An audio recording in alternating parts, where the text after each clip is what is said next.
Olá para você que nos acompanha, eu sou Sérgio Andrade e este é o BR 22+8, um encontro com a recuperação econômica inclusiva do Brasil.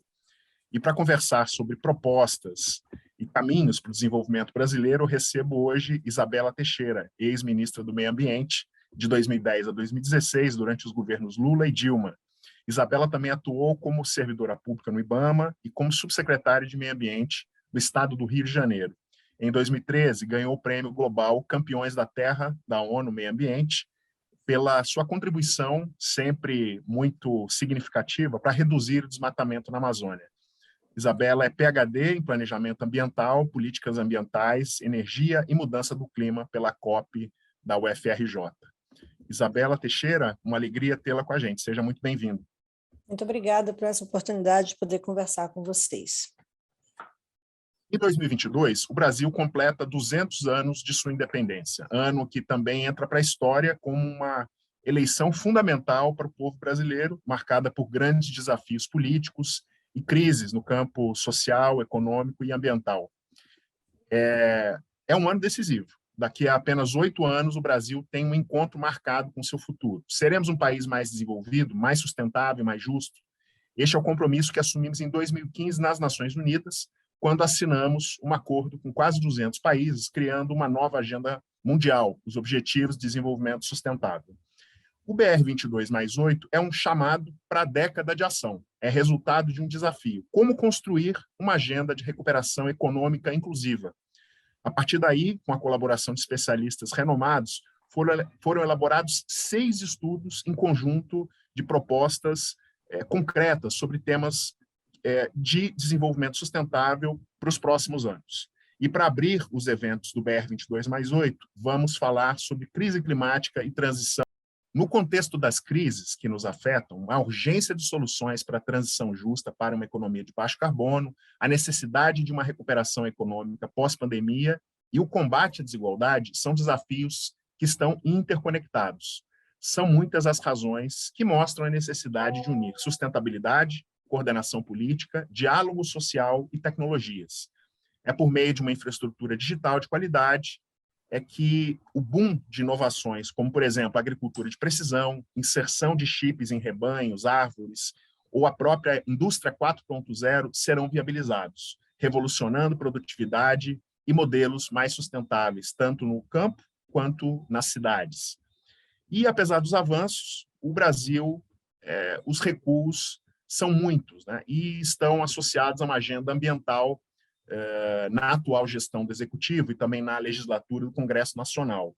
Desmatamento desmedido e crescente na Amazônia, flexibilização de licenças ambientais, diminuição de investimentos em energias renováveis, tem se apresentado como um dos principais gargalos para o desenvolvimento sustentável do país.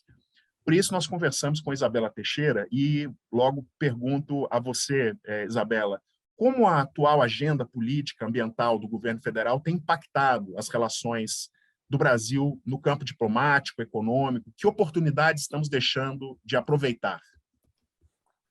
Tá bem, vamos lá. Eu acho que nós temos que observar algumas coisas para ter a dimensão de quanto que o Brasil está se deslocando para o passado e não para o futuro.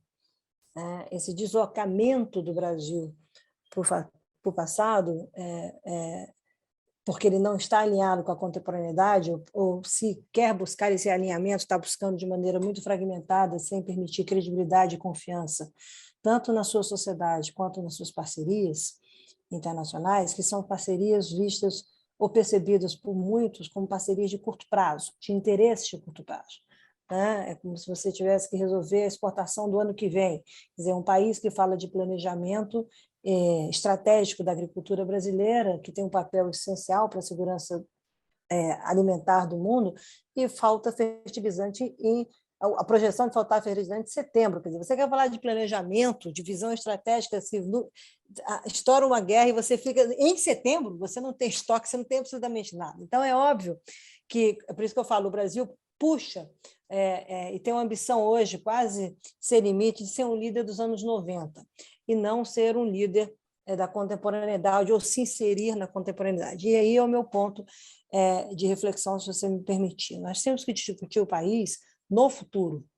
Não é a ideia do Brasil do futuro, é a ideia do Brasil no futuro. Nós temos que ser pragmáticos, tá? Nós temos que entender como é que nós tratamos os fatos reais, não o que é fake, e como é que nós refletimos sobre as realidades que esses fatos ilustram, o que esses fatos denunciam ou revelam.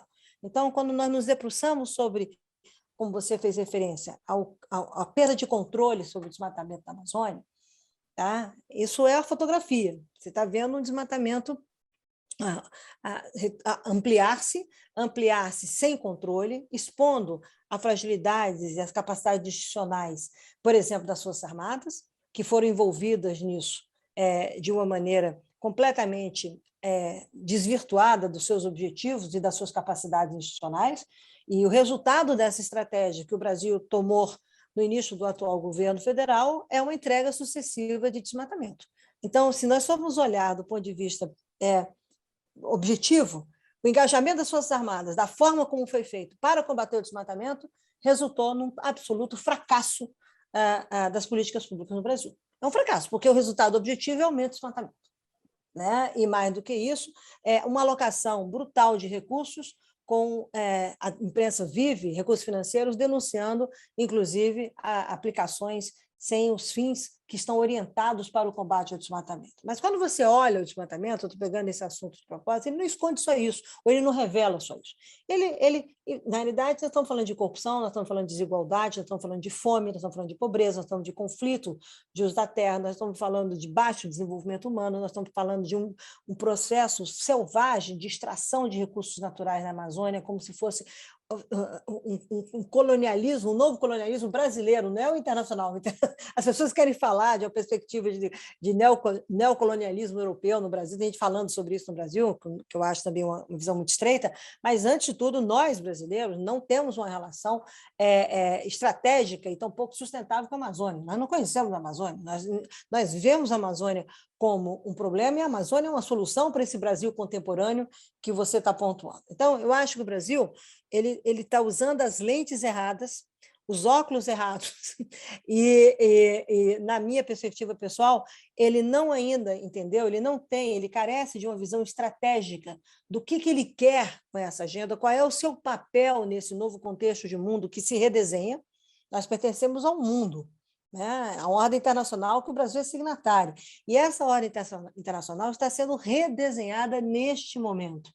Tá? E é óbvio que, quando você não tem clareza de qual o papel que você quer desempenhar nessa reorganização do mundo, em função das questões ambientais que fazem parte desse redesenho do mundo, e onde a segurança climática me parece o tema mais emergente e mais estratégico dos desafios de você viabilizar o desenvolvimento do mundo, enfrentar desigualdades, como você mesmo falou, saber usar esse patamar, esse novo patamar tecnológico que a humanidade se depara, e entender isso nas novas lógicas de negócios, entender isso nas novas lógicas de alianças e parcerias, entender isso nas novas formulações de organização política e social. Nós não vamos mais atuar somente circunscritos para resolver a ordem global ao chamado guarda-chuva do multilateralismo. Nós vamos atuar concomitantemente em vários espaços políticos, geopolíticos, econômicos, sociais.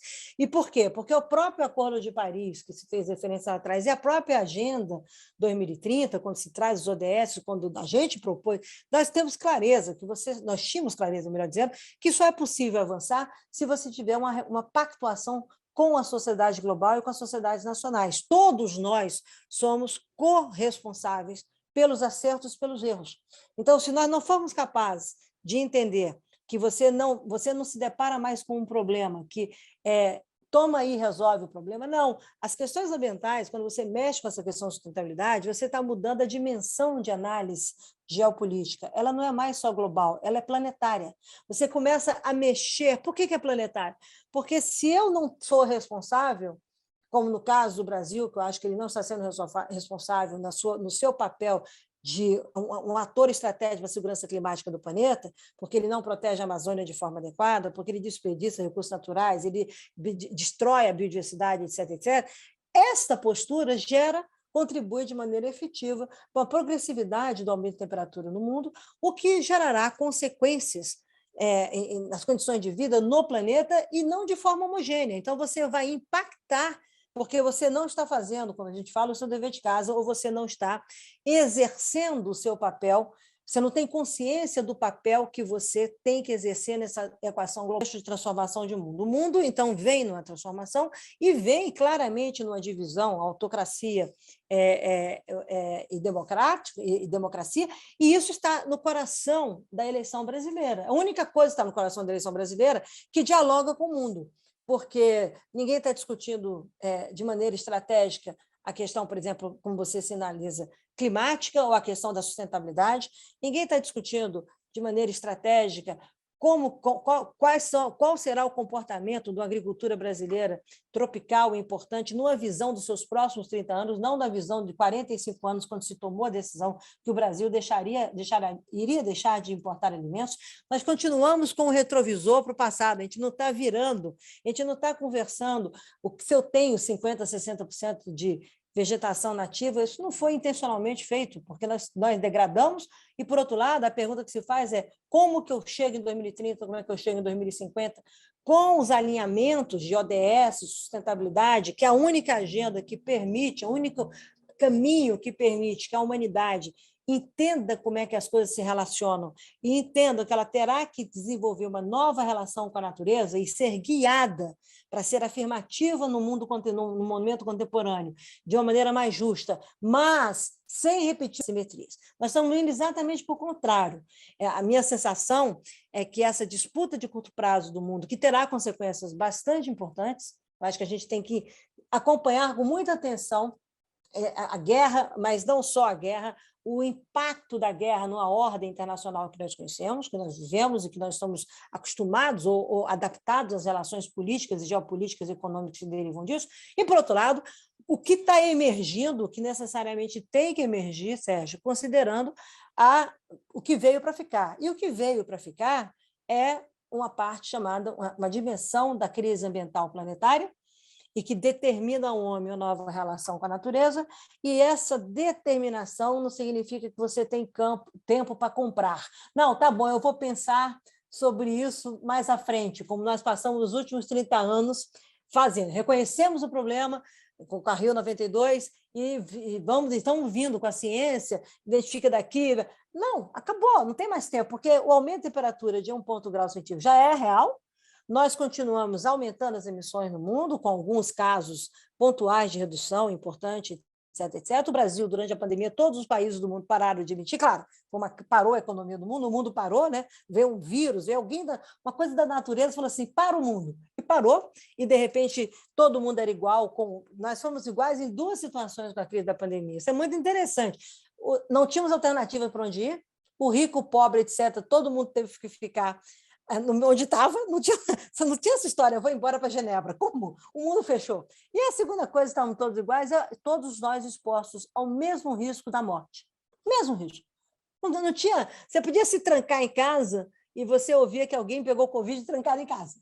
Era um drama, era uma coisa que você falava, o que é isso? Então, essa linha de base de que, na realidade, você colocou a espécie humana sob xeque-mate. A pandemia fez isso, a natureza falou assim, deixa eu colocar você em xeque-mate. Tá? E a gente ainda está erraticamente tentando entender como muitos negando, muitos achando que acabou, mas sem perceber que isso faz parte de um conjunto de novas variáveis que estão determinando, ou vão determinar cada vez mais, como é que nós vamos viver neste século, que é ser contemporâneo. Portanto, o Brasil, quando você fala de como é que o Brasil está distante de tudo isso, ou como, na realidade, como é que a gente pode ir para uma transição mais justa, a gente tem que ter clareza o que a gente quer dessa agenda. A gente precisa repactuar com a sociedade brasileira, tá?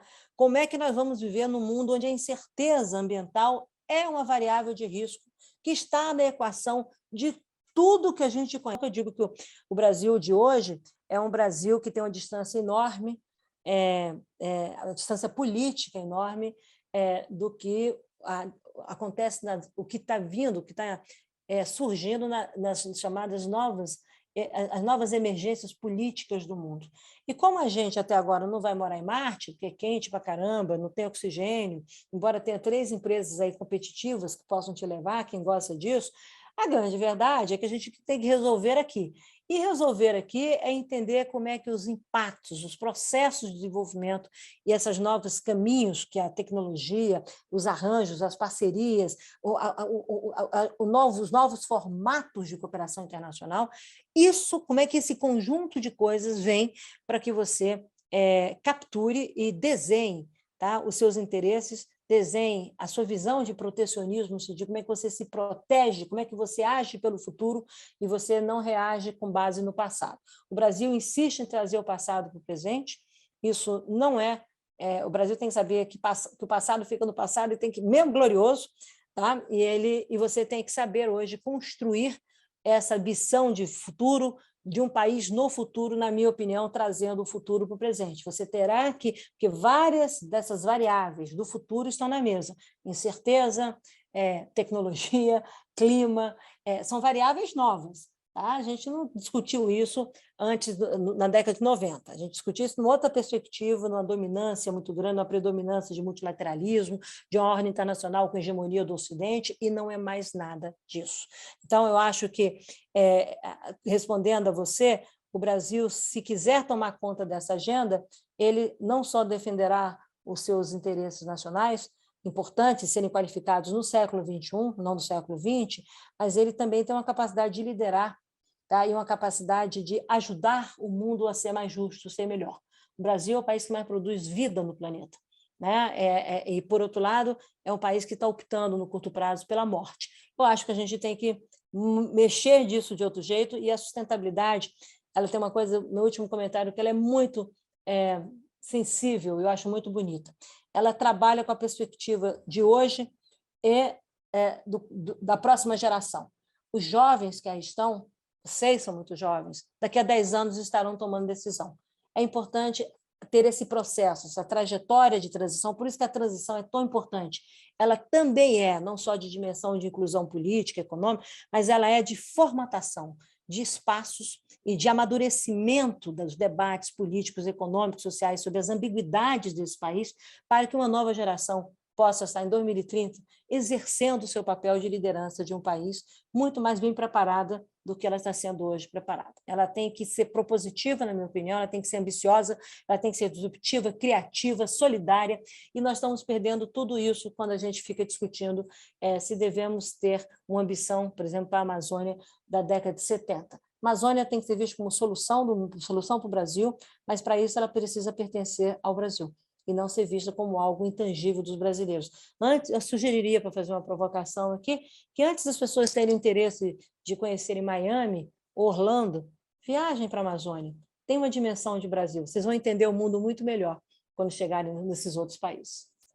Eu conheço a Amazônia e trabalhamos lá há muitos anos e fico contente aqui ao te ouvir com essa provocação. Mas eu queria levar a conversa para um ângulo muito interessante que você traz, Isabela, que é a governança, né? Você fala sobre coordenação, os novos riscos, os instrumentos, né, de gestão de conflitos, né, que temos à disposição. E, por outro lado, nós sabemos que a governança climática, no Brasil, ela realmente está com vários problemas, né, de diálogo para sua implementação. E, ao mesmo tempo, nós temos na governança global essas mudanças que você apontava. Existe, por outro lado, né, um arranjo novo, né, quando nós vemos, por exemplo, modelos como a C40, né, as grandes lideranças, as grandes cidades, né, em favor da mudança climática, o consórcio de governadores da Amazônia, outros movimentos, né, governadores pelo clima, a própria concertação pela Amazônia, coalizão clima, floresta e agricultura. O que está acontecendo exatamente? Que movimentos são esses, né? Globais, locais? O subnacional tem outro papel? O que é que nós devemos esperar da governança para resolver essa questão climática e ambiental localmente e no cenário global? Bom, eu acho que essa é uma pergunta, ela é modeladora, tá, de algumas coisas, porque quando se fala de governança, as pessoas, no meu entendimento, têm um equívoco de que você tem sempre um único responsável, ou alguém tem que gerir aquilo, confunde um pouco com gestão, e não entende, na realidade, a importância de você ter um sistema de governança que permita você acolher os desafios do Brasil como um todo. Então, a primeira questão você tem que pensar uma governança climática como uma agenda de clima e uma agenda de desenvolvimento. Você tem que pensar uma governança associada a um modelo novo, contemporâneo, de pensar desenvolvimento nesse país. Eu acho que nós estamos pensando em desenvolvimento ainda setorialmente, reativo em relação à transição, transição necessária, econômica, nós não sabemos quem são os perdedores. A gente não tem um debate no Brasil para saber quem não vai estar no jogo daqui a 20 anos. Entendeu? E o que você faz com isso? Porque, às vezes, eu tenho a sensação que todo mundo discute, muitas das pessoas hoje no Brasil, autoridades, que o Brasil é tão perfeito que ele é virgem, sabe? É quase intocável, porque o mundo que é perverso. E não é nada disso. Nós fazemos parte da equação do bem e da equação do mal, porque nós, embora tenhamos uma matriz energética balanceada, etc., etc., essa matriz com renováveis, etc., tem problemas históricos de desigualdades sociais, de vulnerabilidades, por exemplo, a questão de reservação e recursos hídricos, como é que você compatibiliza, por exemplo, o uso de abastecimento de água com reservação de hidrelétricas no sul e no sudeste, vis-à-vis a demanda por geração de energia elétrica e, obviamente, você tem que adicionar o sistema de backup com custos para isso, como nós passamos em 2014, por exemplo. Tá? Ou até recentemente, com a crise no Paraná, na bacia do Paraná.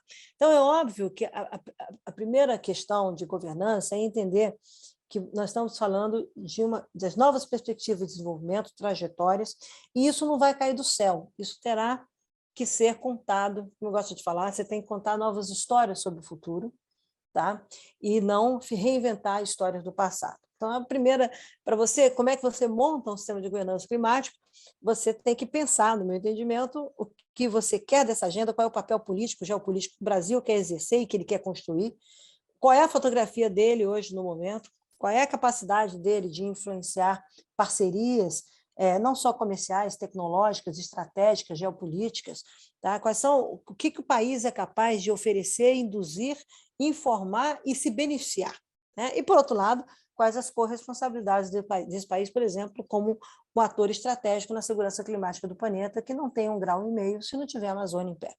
Tá? Então, essa primeira formulação de governança, Sérgio, tem a ver como é que eu fotografo o problema, tem a ver como é que eu me vejo na foto. Sabe? As pessoas gostam de tirar. Sabe quando você tira foto de paisagem?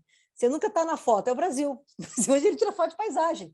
Ele nunca está na foto. Reparou? O general Mourão leva os embaixadores estrangeiros para visitar uma Amazônia em pé.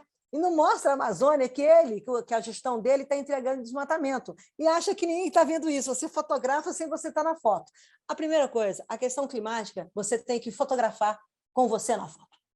Tem que parar com essa história de que nós temos 3% de contribuições históricas. E daí? Eu sou signatário do Acordo de Paris, o Brasil é signatário, ele só tem não tem planeta B. Ou eu ajudo nessa solução, ou eu vou fazer o quê? Você é um vilão, você é excluído não só pelas questões climáticas, mas por toda uma comunidade que está tentando reconhecer seus erros, né? Porque, mesmo com as ambiguidades, com toda a discussão, por exemplo, estratégica hoje, de União Europeia com os Estados Unidos, de aliança com o Ocidente, isso é uma opção carbonizada, né? Porque a independência energética está toda em cima do shale gas, ou do gás natural.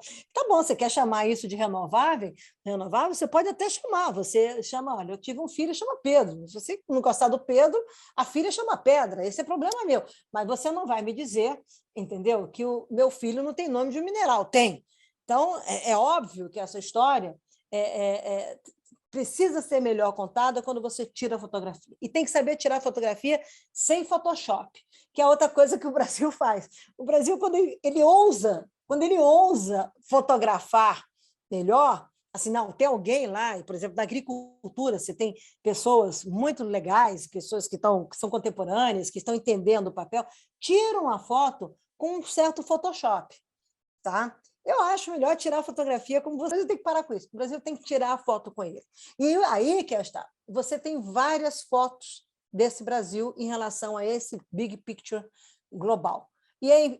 Portanto, na medida em que ele consegue, como eu disse, se debruçar sobre tratar fatos, realidades, e analisa isso nas suas diferentes realidades, ele consegue montar uma proposta de governança climática que dialoga com ele e que ele vai ter que construir os caminhos de aderência e de adesão à trajetória internacional, ao contexto planetário. Se você vai fazer disso um caminho para que você seja mais competitivo em vários segmentos de negócio, que você vai transformar a indústria brasileira, tá? Que você, na realidade, quer um novo salto de uma nova revolução industrial brasileira. O Brasil quer, em 4 setores, ser uma referência. Como é que ele quer isso? Como ele foi, por exemplo, como ele é em celulose, como ele é em reflorestamento. Essas discussões passam pela governança climática. Porque aí eu vou ter que saber o seguinte, não é como é que eu restauro uma área degradada com soluções baseadas na natureza, porque eu tenho um código florestal. É como eu faço isso ser competitivo. Como eu faço isso gerar dinheiro? Como eu faço isso gerar renda? Para ele gerar renda, ter crédito, eu preciso regularizar as propriedades das pessoas. Então, eu começo na governança climática fazendo um decoupling, eu começo a desassociar e falar assim, para eu ter isso aqui, eu tenho a visão, começo a modelar a visão. Com quem que eu tenho que trabalhar e o que eu tenho que cuidar na esfera federal e na esfera nacional? Porque o nacional mostra o Brasil, o federal mostra a relação federativa, o papel da União na situação federativa. Então, te respondendo, sim, o subnacional tem papel, mas se não tiver papel, se não puder desempenhar esse papel, melhor dizendo, associado a uma visão federativa, onde as coisas se comunicam, onde o benefício de uma ação climática pode impactar, por exemplo, na redução de custos do SUS no futuro, por conta do impacto na qualidade de vida das pessoas, como, por exemplo, a decisão de combustível que você vai usar para substituir diesel em transporte de carga, ou a decisão de carro elétrico no Brasil, se vai ser com base em geração de energia elétrica de fóssil, como na Europa, ou vai ser com base em biocombustível, e você, na realidade, tem um sistema híbrido usando etanol. Essas decisões estão todas na governança climática, todas. Agora, se você faz isso bem feito e sabe chamar, como a gente chama, não só os russos, todos, entendeu? Para a mesa, o que você vai fazer? Você vai começar a entender como é que isso impacta na coluna de custos, na coluna de ganhos, naquele pragmatismo, né, do mundo real, de orçamento público, de dinheiro privado e de dinheiro internacional que eu preciso pactuar. Então, o que eu estou fazendo? Eu estou dizendo para a diplomacia que ela me opere nessa direção. Eu estou falando para o empresário, o presidente da Fiesp, etc., e quando ele for fazer viagens de roadshow para mostrar o Brasil, fazer feiras, ele é um interlocutor estratégico disso, ele é um ator que contribui para esse resultado. Como eu não dou missão, vou usar uma expressão de militar, né? Como eu não dou missão, tá? Todo mundo vai meio assim, vai por intuição, aqueles mais responsáveis, mais dedicados, estão ali nos seus interesses setoriais legítimos, mas isso não conecta com o país que a gente precisa que funcione como país. Aí, se ele funcionar como país, se a governança climática for muito bem feita, e ela pode ser bem, nós podemos fazer, nós temos capacidade de instituição e tudo, etc., 2 consequências serão imediatas. Nós vamos poder valorizar as instituições públicas, reformá-las, recolocá-las, realinhá-las, de maneira que você possa ter uma nova relação entre o público e o privado, que é essencial. Você tem que parar com essa relação fragmentada do Estado e essa ineficiência associada a isso, dos 2 lados da história, porque também não adianta fretar a van, chegar no ministério, descer, parece que era aquelas coisas de comitiva da Rainha Elizabeth, sobe todo mundo, entrega um documento, o ministro recebe, dos 10 que entregam, 9 são engavetados. Faz-me rir. É óbvio que isso está errado. É óbvio que isso não sobrevive no mundo contemporâneo. Isso é um lado que eu espero que é uma consequência positiva para que tudo isso que você falou, que envolve o sistema federativo, o setor público, seja eficiente. Você não adianta você ter um plano de recuperação verde da Amazônia se você não consegue dizer como é que isso vai impactando e vai mudar as estruturas políticas públicas nacionais, por exemplo, as transferências de fundos obrigatórios orçamentários que vivem, ou, por exemplo, a aplicação de royalties da mineração em municípios da Amazônia que ganham 2 bilhões, etc., e vivem a pobreza por ano, 2 bilhões de reais de royalties, e vivem a pobreza que tem, etc. Então, aí é a segunda coisa, você conecta os pontos.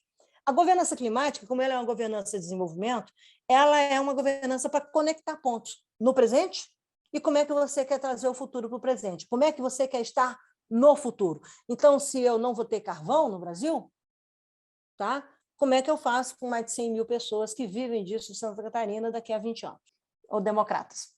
Agora, uma pergunta importante, né, que nós saímos desse tema governança, né, como você dizia, né, a importância da transparência, a importância de uma governança mais inclusiva para entender a foto toda, o bom diagnóstico, enfim. Mas vamos comentar um pouquinho sobre os instrumentos, né, que já se apresentam hoje para a transição energética, para a transição justa, para a economia de baixo carbono, que, olhando para os países como Estados Unidos, olhando para a União Europeia, nós já reconhecemos alguns esforços interessantes.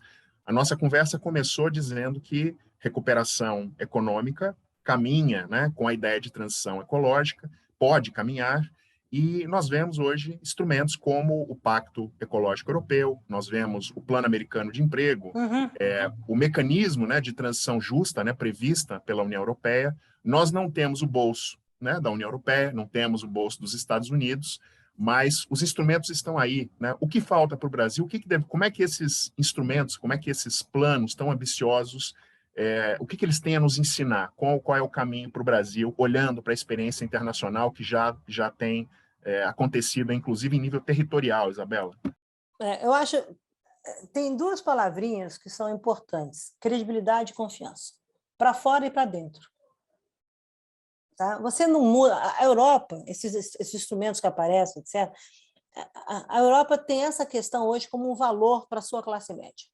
É um valor de vida, é um valor de comportamento, é um valor de moral, ético. Faz parte disso. Tá? É muito difícil você chegar no europeu médio hoje, tá? No jovem eu nem discuto, mas não quer dizer que não tenham visões das coisas equivocadas, mas eu estou falando de valor. É um valor de que você vive num planeta, que você tem corresponsabilidades, que você tem que ser mais eficiente em uso de recursos, tem que parar com desperdícios, você tem um comportamento que a natureza é importante para você, isso faz parte da sua qualidade de vida, né? As pessoas não estão perdendo tanto tempo e se vão viabilizar dinheiro da classe média, não fica preocupada se vai usar uma grife de moda ABC. Isso tem um outro tamanho nos universos deles. Tá? Então, a primeira coisa, isso, quando é valor, você baliza confiança e credibilidade. Tudo que você faz, se é crível, e se eu posso confiar nas parcerias, nos arranjos que você está trazendo, e se você tem capacidade de entrega. Então, a primeira questão é: o Brasil, internacionalmente, não gera confiança e nem credibilidade como de médio e longo prazo, como ele já teve no passado, tá? Isso é verdade, porque as pessoas veem com muita desconfiança as promessas que o Brasil tem feito nos últimos 4 anos na área ambiental e climática, e as entregas que são completamente na direção oposta, e com falas políticas muito sensíveis por parte de representantes do governo brasileiro, que geram não só desconforto, né, porque são falas, inclusive, muitas delas muito grosseiras, né, mas que ignoram o passado, ignoram, inclusive, falas de 2019, etc., tá, posicionamentos. E uma coisa que a gente sabe é que no mundo internacional, se no mundo nacional não tem memória, o mundo internacional tem. A diplomacia toma nota, como eu costumo falar. Tá? A diplomacia com uma ideia simbólica, mas todo mundo, quando você vai para o mundo internacional, as suas posições, as suas mudanças de posições, as suas construções, tudo isso é devidamente cotejado, avaliado, discutido, etc, etc. Então, a primeira coisa, nós não temos isso hoje, na área ambiental e climática, eu posso assegurar que a gente não tem. Tá? Em outras áreas onde o Brasil é importante, na questão da agricultura, na questão de energia, etc., tem, mas com mais uma perspectiva de fazer investimentos, gerar investimentos, etc., etc., no modo tradicional, do que na perspectiva de que eu vou com você, você é um ator que vem comigo para a gente ajudar a transformação do mundo. Tá? Então, eu vejo as críticas são cada vez mais incisivas E tanto você pode ver que a resposta é o seguinte: não pressiona, vamos tentar criar uma reação de alívio, que foi o que foi feito em Glasgow. O governo brasileiro foi lá e fez uma grande maquiagem, né? Distensionou. Né? Ele não afirmou nada de novo, ele distensionou. Tipo, então, para eu não ficar tão equivocado na foto, eu sou signatário das declarações. Eu não vou bloquear as negociações como eu fiz na COP em Madrid. Tá? E você colocou o Itamaraty volta a operar com a excelência da diplomacia brasileira, com todas as limitações, tá? Mas para, claramente, o Brasil, nas negociações, não ser um impedimento. Né? Então, isso que você está distensionando, mas o Brasil não ser um impedimento é diferente de um Brasil que é atuante, lidera, afirma posições, sabe o que quer e sabe o que não quer. Instrumentos que você bem referenciou, esses instrumentos derivam de um ambiente de que todo mundo está buscando solução. O Brasil não está buscando solução na área climática. Todas as decisões recentes do Brasil contribuem na direção contrária. Me diga alguma coisa efetiva que o Brasil fez, efetiva, de política pública hoje, que de fato contribua para a renovação, para a redução, para a mitigação. O Brasil mentiu em relação à sua NDC, ele atualizou a NDC e mentiu. Ele continua mentindo, porque ele fez uma correção em Glasgow aritmética, mas continua emitindo mais do que estava em 2015, ou seja, na contramão do artigo 4 do Acordo de Paris. O Brasil implodiu as instituições científicas. O Brasil quebrou procedimentos, como, por exemplo, anunciar a taxa de desmatamento alta ou baixa antes de chegar na conferência. Não foi. Depois todo mundo voltou, tirou fotografia, todo mundo achando que estava bem, veio a taxa, o tamanho que veio, e a divulgação internacional. Eu li o que saiu, e você deve ter acompanhado, quase todos jornais internacionais importantes noticiaram isso na primeira página. O investidor, o cara que está colocando dinheiro no fundo, a filantropia que está ajudando, quando ele olha isso, ele fala assim, como é que eu compro isso? E como é que aqui dentro, a gente, as pessoas sérias do Brasil, que é a grande maioria, no meu entendimento, olha para isso e fala, como é que eu equaciono no meu modelo de negócio que isso não seja uma coisa demonstrativa? E aí é o terceiro aspecto desta questão que você está falando. O Brasil precisa ter projetos para poder acessar a isso. Ele precisa ter projeto com escala. Não é small is beautiful. Tá? Essa discussão de governança, essa discussão de por onde que a gente vai com esses novos arranjos, C40, etc. Qual é o papel, qual é a autonomia e qual é a responsabilidade que eu vou conferir aos prefeitos das grandes cidades desse país para operar a agenda climática em que tomar decisão? E eu sou responsável pela tomada de decisão. Não, é uma barganha. E é tão barganha que até o orçamento secreto, que hoje é o que é essa emenda de relator, esse escândalo, você não sabe o que está sendo alocado pró ou contra a questão climática. Então, como é que você pega 16 bilhões, sei lá, como a imprensa está noticiando, e aloca de maneira secreta em municípios, muitas vezes, aí, a semana está uma profusão de denúncias, etc., etc., e o que você quer da agenda climática quando você diz para a comunidade internacional que você quer acessar esses fundos, essas coisas, ou quer desenvolver instrumentos como esse, etc., se você não tem sequer transparência no seu orçamento público? Então, nós vamos ter que entender, e essa transparência é essencial, porque você precisa saber, na trajetória do planejamento do governo, como era a história do PPA, e que o próprio Bolsonaro vetou os ODS dentro do PPA, então o que você vai excluindo? Quando você faz isso, você não inclui, Sérgio, você exclui. Então, e internamente, isso gera também uma profunda desconfiança. Não é uma desconfiança só dos críticos, tá? É uma desconfiança daqueles que olham para o Brasil aqui dentro e falam assim, mesmo que eu tenha alguma simpatia, porque eu sou uma pessoa de direita, vamos colocar um jargão, eu não estou vendo aqui as condições que viabilizam a alocação de recursos ou a minha parceria para eu cofinanciar interesses desses fundos internacionais que eu entro e coloco, porque eu não tenho as condições de segurança que eu preciso para viabilizar o meu engajamento. Porque existe um limite que a gente chama um mínimo ético e moral, que o Brasil não está observando. O Brasil hoje é um país exposto por contradições que também vão nos valores que definem uma linha de base ética e moral de uma sociedade. Tá? E isso impacta. Por isso que essas sociedades avançam, o Canadá avança, né? Você vai para os países europeus, avança, você vai até para o país sul-americano, Costa Rica, tá bom, são países pequenos, não interessa, mas essas sociedades estão se reorganizando em torno disso. tá? E a do Brasil não consegue se reorganizar, embora, como você citou anteriormente, citou muito bem citado, as várias iniciativas, os vários esforços, etc., mas você precisa liderar, ter liderança. Liderança não é só quem grita, liderança é quem traz as pessoas juntas, é quem permite que os outros aconteçam, é quem permite que, oferece que o Brasil aconteça, entendeu? E nós não temos isso hoje, nós temos vozes de poder, não vozes de liderança. E isso é importante, porque você está novamente trocando a expressão de poder da democracia, que é essa voz plural, pela expressão de poder da autocracia, que é uma voz única, contraditória e, no meu caso, na minha questão pessoal, absolutamente inepta. Então, a gente, ao invés de pegar isso e falar assim, vamos, e onde nós tivermos problema, nós vamos corrigir, não, a gente se fecha em 7 copas, todo mundo é culpado, nós somos a jabuticaba, entendeu? E oferecemos como resultado hoje o governo, um passado, e não o que eles entregam hoje. Então, isso não resiste. Simplesmente é algo tolo, pequeno, eu acho assim, completamente estreito, no sentido de visão política de um país, e mais do que isso, exclui os brasileiros que podem fazer esse país dar de volta ao mundo, como eu falo, aquela coisa, Brasil must be back, entendeu? Então, assim, o Brasil precisa estar de volta. E não é pelo governo.